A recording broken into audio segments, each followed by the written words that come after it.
Okay mga Lods, di ba gumawa tayo na nakaraang mga video natin, gumawa tayo ng ETS, and then gumawa tayo ng dinagdagan natin ng timer delay, tapos dinagdagan natin ng voltage protection.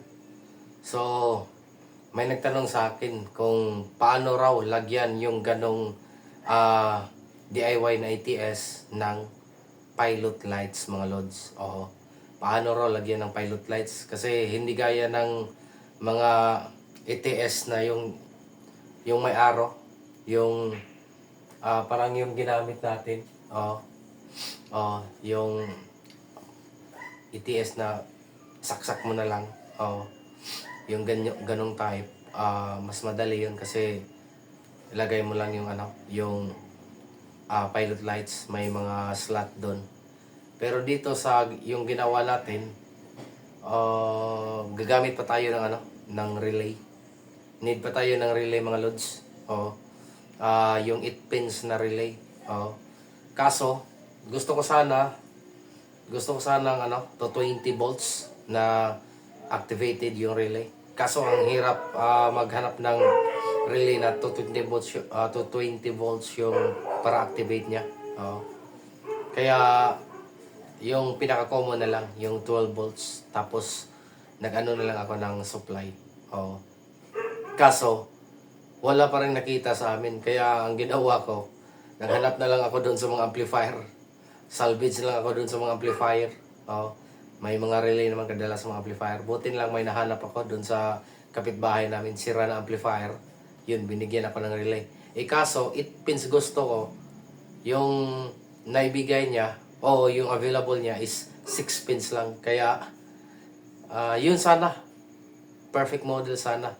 Kaso, kulang ng pin. Kaya, nagbutas lang kami. DIY namin. Pakita ko sa inyo mga Lods. Tapos, lagyan ko ng gawa rin tayo ng diagram. Pasensya na doon sa last video kung may mga nalito doon sa sa paglagay ng voltage protection. Panoorin nyo muna yung gumawa ako ng ETS. Pagkatapos, yung dagdag na timer delay, tapos voltage protection. Kasi mas maintindihan nyo yung wiring pag inuna nyo yung ETS, DIY ETS, tapos timer delay, tsaka protection, voltage protection. Okay mga Lods, ipakita ko sa inyo kung paano ko nilagyan ng pilot lights yung DIY natin na ETS. Yun pala, yung bago natin. Yan ano yan? 48 volt system yan mga Lods. Gawa ng ating kaibigan. Nagpapagawa yung kaibigan natin. Kaso, wala silang di pwede i-solar yung nila location. Kaya ginawa ko power backup na lang. Instead nga solar panel o solar charge controller yung gamitin natin, gumamit na lang ako ng charger. 15S kasi yung wulong ito battery 48 volts yan mga Lods. Yung wulong need niya ng 15S. Okay. Yung battery natin mga Lods, gamitin wulong dyan sa 48 volt system natin. Yan Instead na solar charge controller, charger yung nilagay natin dyan. Yan Yan, papunta dyan. Yan ang sa charger.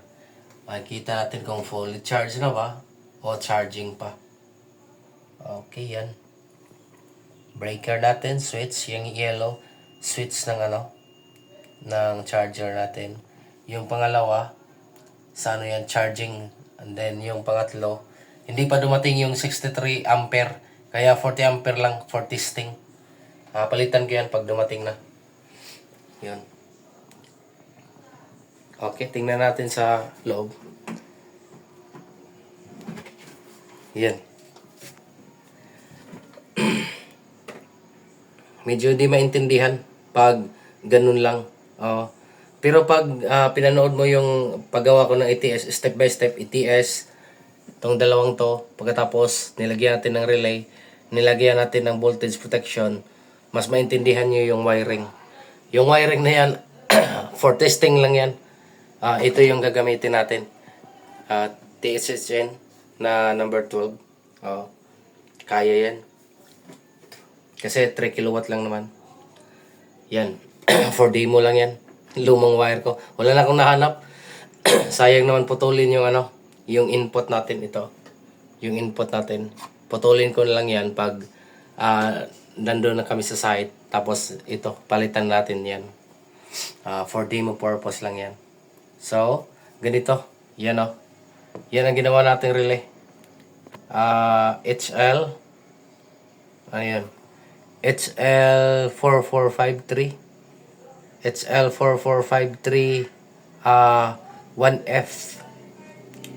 1F. And then A. To 20 volts AC. 5 ampere. And then DC. 12 volts activated. So, yan Yan ang ginawa natin. Putol kasi yung pin. 6 pin lang. Kaya naglagay ako dyan. Yan. Lagyan natin.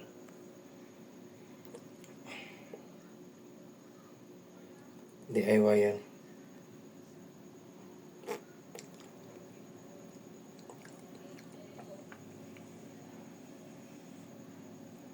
Yung relay natin sa ATS, yan And then nilagyan ko na rin ng meter. Yan. Okay, yan madali lang wiring yan. Yan Yung dalawang yan papunta dito. Dalawa. Pero sa may mabibili nito, hindi pa naputol. Yan May pa dyan.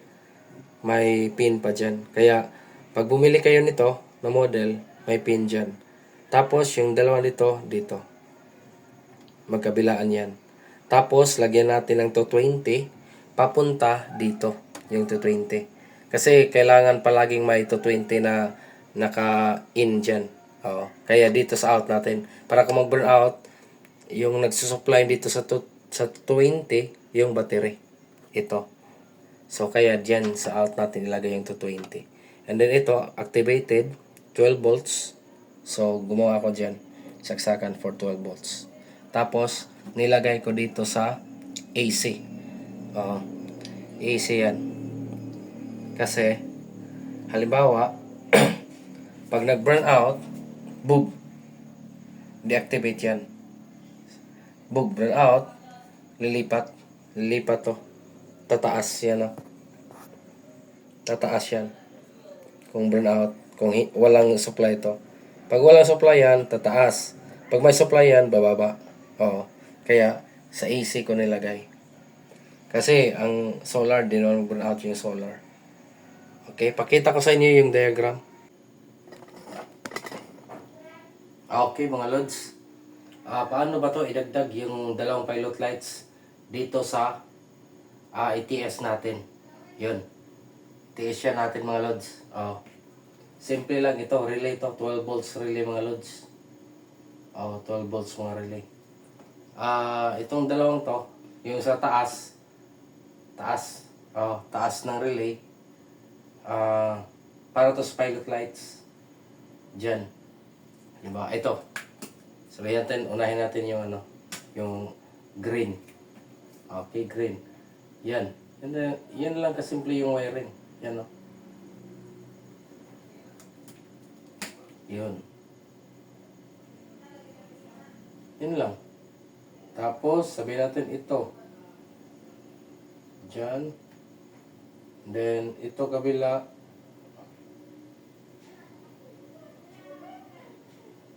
Diyan. So, ganyan. Tapos ito, connect mo to sa 220. Diyan yan, sa out ng Diyan, out, dito. Sa out ng malaking relay sa ATS natin. At saka, yung ito, sa out pa rin. Dito. Yan. Diyan. Ito, diyan. Then ito, diyan. Ito, diyan. Dalawa lang naman terminal diyan.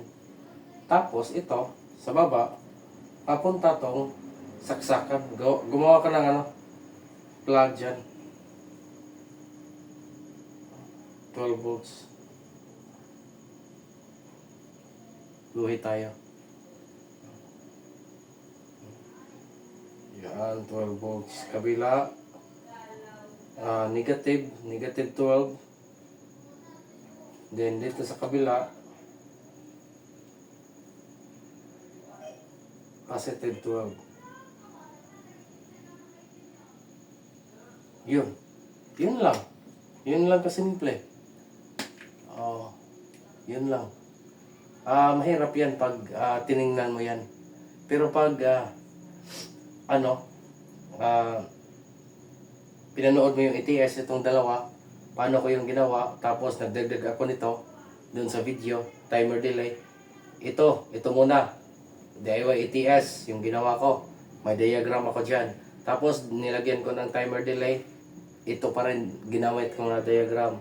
Pangatlo, nilagyan ko ng voltage protection. Ito pa rin na diagram.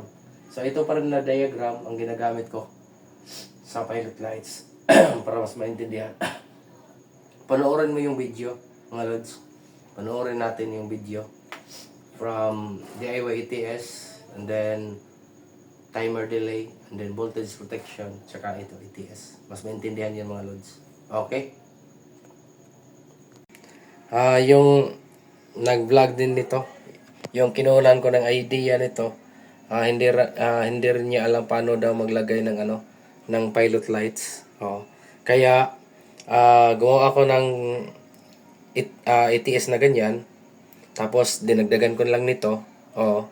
Tapos dinagdagan ko rin ng pilot lights para doon sa vlog niya na hindi niya raw alam paano maglagay ng pilot lights sa ganitong type na ETS. Okay, sana malinawan tayo, mga lods. Tapusin niyo yung video, maglagay ako or magguhit ako ng diagram. Pwede rin i-PM ako sa Facebook ko. Request lang kayo ng link sa Facebook ko para mabigyan ko kayo ng diagram. Or panoorin niyo yung video ko. Nasa huli yung diagram. Okay yan, mga lods. Itong in na to, nakasaksak na. Yun. Sinaksak natin. Kaya, nag-iilaw na yung green. Wala pa akong sticker. Dapat lagyan ko yan ng grid. And then dito, back up. Power back up. So, nag-green na. So, ang ginamit natin dyan, ang lalabas dyan, sa out natin is from grid. Pero, naka-on yung natin, yung inverter. Yan, ginawa ko tong ganito kasi baka kung ililipat to sa ibang server, at saka sabihin natin mag solar sila, at least solar charge controller na lang kulang, tanggalin na lang to. Yan so mas makatipid sila. Tingnan natin sa loob. Yun, mga loads, nag-ilaw na yun meter. Wala pa tayong load. At testing natin yan bukas. Lagyan natin yan ng rice cooker. Tsaka yan sa loob, may junction box. Yan, wirings. Ginamit natin silicone yan. Matataas yung ampere na kayang lumusot dyan, dumaloy dyan. Ampacity ng silicone. Mas mataas, I think 3 to 4 times. 2.5 to 4 times higher ang ampacity ng silicone wire kaysa ordinary na THHN at saka THW. Yan. Dahil may grid tayo, yan, nakailaw yung grid. Okay, halimbawa, nag-burn out yung grid. Tanggalin natin. Yun. Ilang segundo, lilipat yan. Yun. So, lilipat yung natin sa power backup. Pero, Naka-on pa rin yan. Yung meter natin. Di ko na sinama yung voltage protection. Kasi pang grid lang yan. Yung voltage protection natin. Kasi dito sa protected naman yan. Yung sa samdo natin. Yung voltage. Hindi yan madaling tataas. Tapos dagdag lang yan. Konsumo. Oo. Kaya di ko yan sinama. Yung sinama ko yan lang. Yung meter natin. Kaya, ito lang, umiilaw. Tsaka yan. Tapos, sabihin natin, babalik yung grid, saksak natin, tingnan natin Yun. Yun, nag-ilaw. After ilang segundo,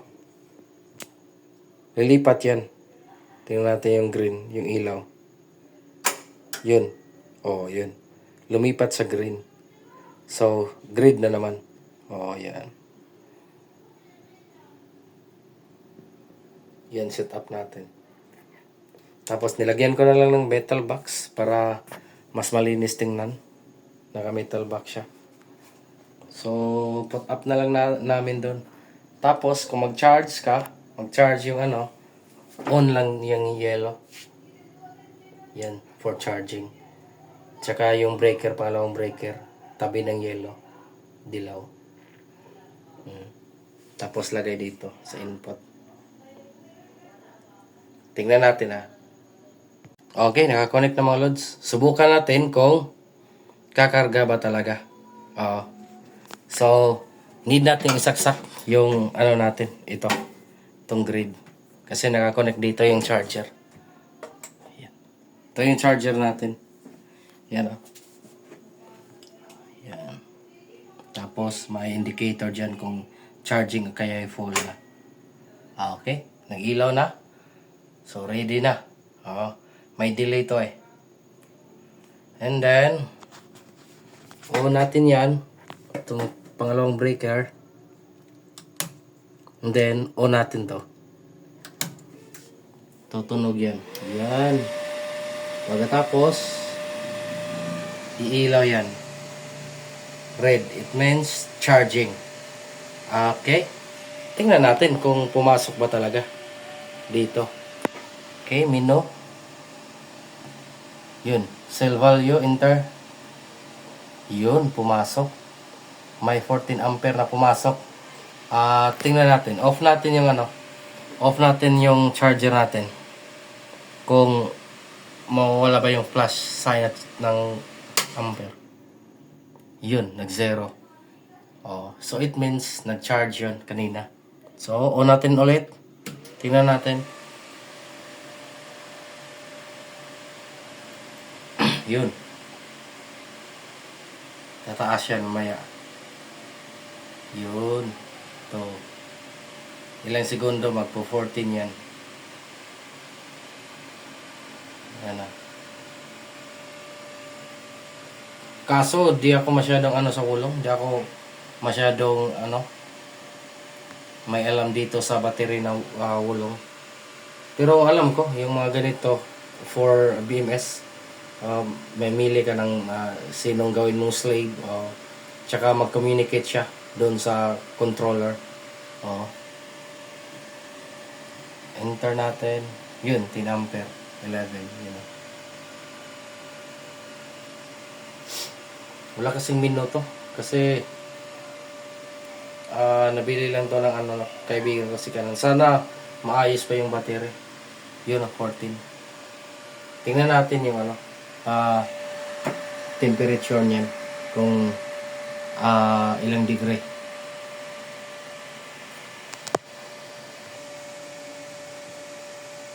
Yun, 27. Dyan. So, try natin dito. Ilang degree kaya? Yun, 29. Dito. Yun, 27. Okay. Mainit yan kasi may charger. Pero hindi naman siguro lalagpas yun ng 40.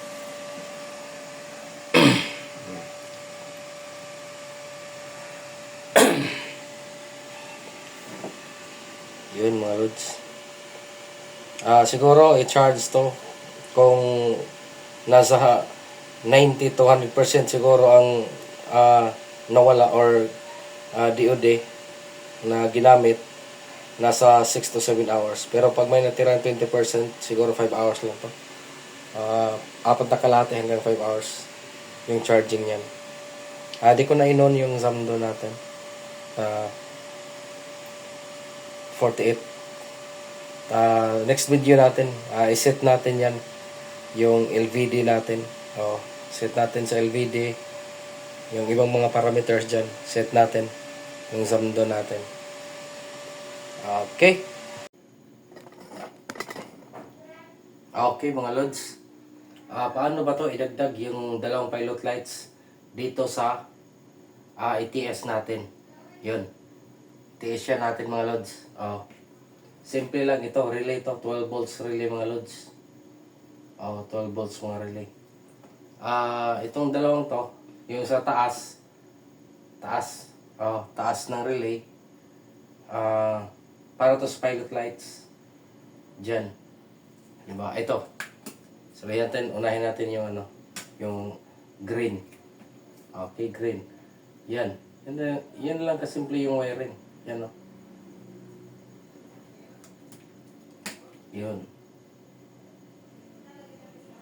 yun lang.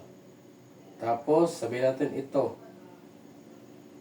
dyan, then ito kabila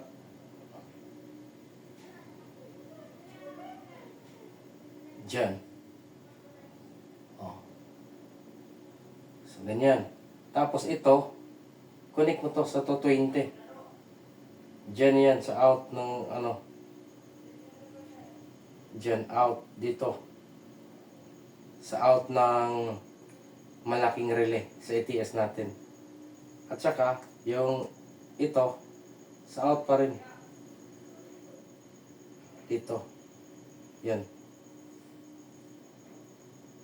dyan, ito dyan, then ito dyan, ito diyan. Dalawa lang naman terminal dyan. Tapos ito sa baba, papunta tong saksakan. Gumawa ka ng plug dyan. 12 volts. Luhi tayo. Yan, 12 volts. Kabila, negative 12. Then dito sa kabila, positive 12. Yun lang. Yun lang kasimple. Yun lang. Mahirap yan pag tiningnan mo yan. Pero pag pinanood mo yung ETS itong dalawa, paano ko yung ginawa, tapos nagdagdag ako nito dun sa video, timer delay. Ito muna, DIY ETS, yung ginawa ko. May diagram ako dyan. Tapos nilagyan ko ng timer delay. Ito pa rin ginamit ko na diagram. Pangatlo, nilagyan ko ng voltage protection. Ito pa rin na diagram. So ito pa rin na diagram ang ginagamit ko sa pilot lights para mas maintindihan. Panoorin mo yung video mga lods. Panoorin natin yung video from DIY ETS, and then timer delay, and then voltage protection, tsaka ito ETS. Mas maintindihan yan mga lods. Okay? Okay, yan lang muna mga lods.